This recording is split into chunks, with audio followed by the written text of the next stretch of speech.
बोलो गुरु जंबेश्वर भगवान की।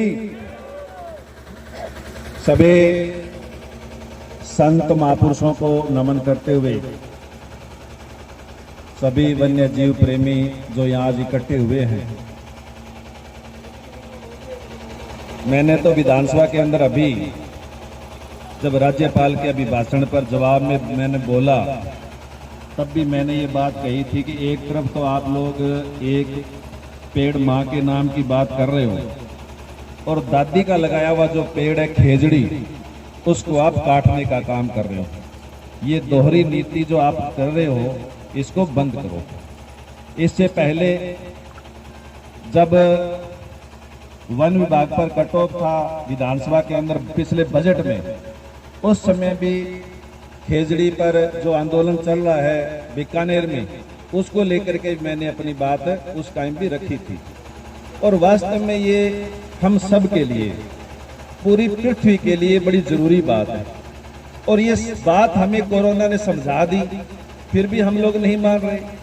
हम लोग कहाँ सिलेंडर लेकर के घूम रहे थे और सिलेंडर हमें नहीं मिल रहा था। वो सिलेंडर, वो हवा, उस यानी को बचाने का काम और हमें देने का कोई काम कर रहा है तो वो पेड़ कर रहा है। और इसलिए आज पूरे देश के अंदर इसकी जरूरत है कि पेड़ बचेंगे तो हम बचेंगे। हवा और पानी, ये दो चीजें ऐसी है जिसको हम लोग पैदा नहीं कर सकते, कोई फैक्ट्री में नहीं बना सकते। फैक्ट्रियों से इनको नुकसान कर सकते हैं। अभी मैंने एक पर्सन लगाया था, उसके जवाब तो आया नहीं, लेकिन पर्सन लगाया है, उसके लिए मेरे पास 2-3 फोन आ गए। जहां भी वो पर्सन जाता है कि साहब इसमें क्या है क्या, मैंने ये लगाया था कि भी राजस्थान की जीडीपी के अंदर आपके औषधालयों का, अस्पताल का, डॉक्टरों का, इनकी यानी जीडीपी के अंदर कितना प्रतिशत है, जीडीपी का कितना रेशो है, वो इस यानी जो एक विभाग है, जो चिकित्सा विभाग है, नीचे से लेकर के ऊपर तक, इसके अंदर कहाँ जाता है। तो वो बार बार मेरे से, जहां भी वो पर्सन जाता है, जिस कर्मचारी के पास भी जाता है, वो पूछता है कि आप क्या करना चाहते हैं, पूछना चाहते हैं। मैं ये पूछना चाहता हूँ कि हम लोग पहले तो इनको बीमार करते हैं और उसके बाद बीमार करने के बाद फिर हॉस्पिटल खोलते हैं कि साहब हॉस्पिटल और खोलो, डॉक्टर और खोलो, मेडिकल और खोलो, आ दवाई बनाओ, बा दवाई बनाओ, बा मशीन बनाओ, बा मशीन बनाओ। अरे यार, सारी मशीना ने बंद करो ते हवा और पानी शुद्ध करो। जिस दिन आप हवा और पानी शुद्ध कर लोगे, जिस दिन आप खान पान शुद्ध कर लोगे, जिस दिन आप ऑर्गेनिक खेती शुरू कर दोगे दोबारा, जो रहन सहन और खान पान हमारा जो पहले था ना, उससे अच्छा इस धरती पर कोई भी कहीं भी नहीं है। वही ठीक था। हम जैसे जैसे आधुनिक होते जा रहे हैं, जैसे जैसे हम लोग नए सिस्टम में आते जा रहे हैं, वैसे वैसे हम लोग, एक तो बे अपना बुजुर्गा जिका आज जिका 80 साल की उम्र है, बे के 80 साल उम्र है, कदे गोली कौन ली।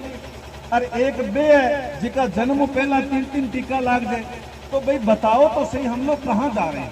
तो इसलिए देखो ये जरूरी है आज। और आज ये जो आंदोलन जो बीकानेर से शुरू हुआ और आज गंगानगर तक पहुंचा, गंगानगर ही नहीं, आज इसको पूरे प्रदेश के अंदर, पूरे देश में इस आंदोलन की जरूरत है। पेड़ों को बचाने की जरूरत है। और पेड़ों के अंदर भी जो खेजड़ी है, खेजड़ी ऐसा पेड़ है जो रेगिस्तान से रेगिस्तान एरिया में, जहां कम से कम पानी है, जहां पानी की उपलब्धता नहीं है, वहां भी खेजड़ी का पेड़ हो सकता है।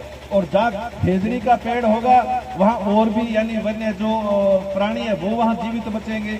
प्राणी तो जीवित बचेंगे तो हम लोग जीवित बचेंगे। आप लोग देख रहे हैं, पहले जब आप खेतों के अंदर शाम को सोते थे, मैं तो डाणी में रहता था मान साहब, जब खेत में शाम को सोते थे तो ऊपर से पूरी की पूरी डार चलती थी। कौवों की जा रही है, कबूतरों की जा रही है, चिड़ियों की जा रही है, तोते जा रहे हैं। आज है कोई? कहाँ गए वो सारे के सारे जीव, कहाँ गए वो सारे के सारे वन्य प्राणी। और जैसे वो गए वैसे वैसे हम लोग बीमार होते जा रहे हैं। तो इसलिए हमें यदि अपने आप को बचाना है तो फिर हमारे लिए सबसे जरूरी है कि हम लोग इस खेजड़ी को बचाएं और इसके लिए कानून बने, सख्त से सख्त कानून बने।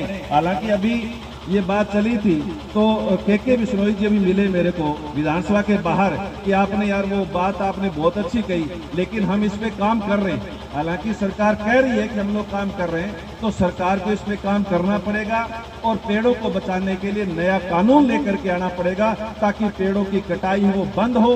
और ये जो उद्योग बढ़ रहे हैं, जो यानी पूंजीपति लोग पेड़ों को काट करके और एक व्यक्ति अपना फायदा लेने के लिए हम सबको संकट में डाल रहा है, ऐसे यानी लोगों से हम लोगों को बचना पड़ेगा और ऐसे लोगों का हम लोगों को विरोध करना पड़ेगा। आप लोगों ने आज बहुत अच्छा कार्यक्रम इधर रखा, इसके लिए पूरे के पूरे इधर की जो कमेटी है उसको बहुत बहुत धन्यवाद। जय हिंद, राम राम साहब।